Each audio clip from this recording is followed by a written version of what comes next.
Mr Speaker, to the Prime Minister, does he stand by all of his government's statements and actions? The Right Honourable Winston Peters. Yes, but with the usual caveats. Mr Speaker, is he concerned that today's GDP figures confirm that the economy has shrunk under his watch? Well, that is a stunning statement, because the reality is, what it confirms is that we inherited a horrible economy and it's going to take us some time to turn it around. Of course, some of us said that all the way through 2023 when they were borrowing money and tossing it around like an 8-armed octopus, which didn't save us at all, made the situation so much worse. The journey back to recovery will be harder, but we're going to do it.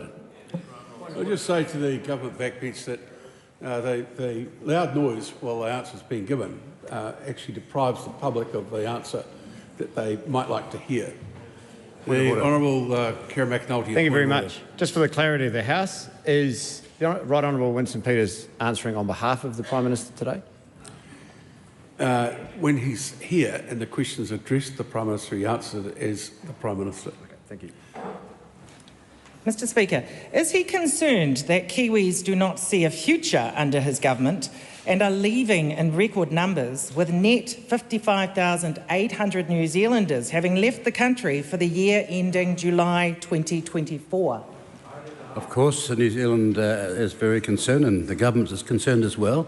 But of course, many of those people left because of the climate that was engaged without their permission or knowledge.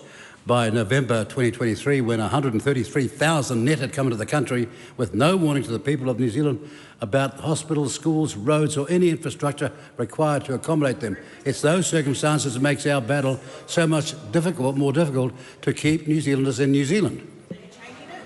Mr Speaker, how does he reconcile the government's target to reduce Jobseeker beneficiaries by 50,000 with an increase of 26,000 more beneficiaries since he took office?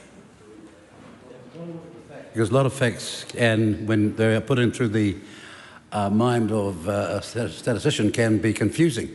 The reality is we've seen a massive drop-off of those people dependent upon the state as a consequence of this government. And we're out there now all over the country creating jobs with all sorts of policies, and we expect that the tide will turn.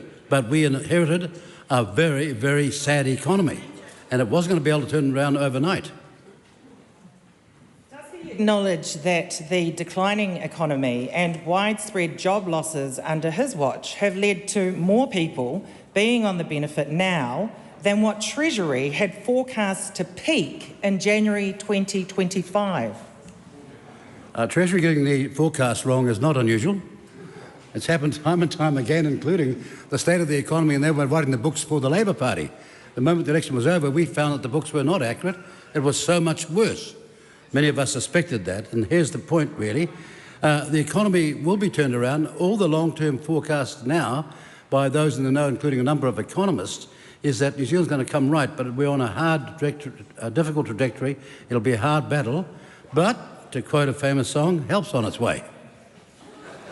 Mr Speaker, is he concerned that due to the declining economy and widespread job losses under his watch, the forecast is now far more grim, with Jobseeker numbers forecast to rise to 214,000 in January 2025 instead of the previous Treasury forecast of 202,000? If any of the inferences in that question were correct, why is business confidence going up? Why is confidence in the Prime Minister going up? Why is confidence in ministers going up and over there confidence going down? If any of her inferences in that question were remotely correct. A point of order, Mr Speaker. Point of order, the Honourable... I don't feel like there was a... Wait, just politeness. The Honourable Carmel Cipollone. I don't feel like there was a correlation between the answer and the question asked by the acting Prime Minister, so I'm just questioning whether or not he actually addressed the question I put. Well, I think he did, but why don't you ask the question again? He can address it the same way.